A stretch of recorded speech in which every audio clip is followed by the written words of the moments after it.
ধরে টান দেবো ইনশাআল্লাহ। চুনোপুটিকে ধরবো না, ওদেরকে তো নষ্ট করে ঘর বাজার, ওই জায়গায় ধরবো আল্লাহ চাই।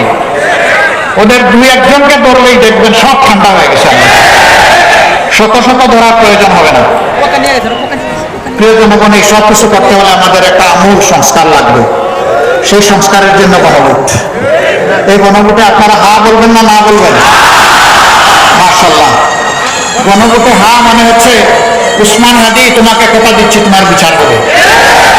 গণভোটে হা মানে 1400 শহীদকে কথা দেওয়া হচ্ছে তোমাদেরও হত্যাকাণ্ডের বিচার করা হবে।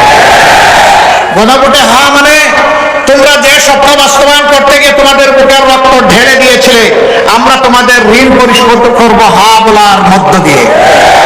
এই গণভোটে হা বলার মানে হচ্ছে বাংলাদেশে আর ফ্যাসিবাদকে ফিরে আসতে দেওয়া হবে না। এই গণভোটে হা দেওয়ার মানে হচ্ছে আর কোন আধিপত্যবাদের দালালকে বাংলাদেশে বাংলার জনগণ বরদাস্ত করবে না। এই গণভোটে হার মানে হচ্ছে কোন চাঁদাবাজের অস্তিত্ব বাংলার জমিনের উপর বরদাস্ত করা হবে না। এই ব্যাপারে পুরোপুরি লাল কার্ড। এই কয়টা মানুষ আপনারা হা ভোট দিলে হয়ে যাবে? প্রত্যেকটা ঘর এবং ব্যক্তিকে জাগিয়ে তুলতে হবে।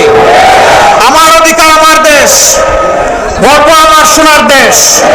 সেই সোনার দেশ গড়ার জন্য অবশ্যই ঐক্যবদ্ধ বাংলাদেশ গড়ার জন্য আমাদেরকে হা ভোটে অবশ্যই মোটিভেশন চালাতে হবে। দ্বিতীয় ভোটটি দিবেন আপনারা 10 দল একত্রিত হয়েছে, যেখানে যে দলের হাতে আমরা যে মার্কা তুলে দিব, আপনি এই 10 দলের যে দলের কর্মী সমর্থক শুভাকাঙ্ক্ষী ভোটার যাই হবেন, আপনি ওই মার্কার পক্ষে দাঁড়িয়ে যাবেন, ওই মার্কাকে বিজয়ী করবেন। এটা দেখবেন না কার কর্মী আছে কার নাই, কার এজেন্ট দেওয়ার সুযোগ আছে কার নাই, এগুলো মোটেই দেখবেন না। আমরা 10-এ মিলে হারতে চাই না, আমরা 10-এ মিলে ইনশাল্লাহ জিততে চাই।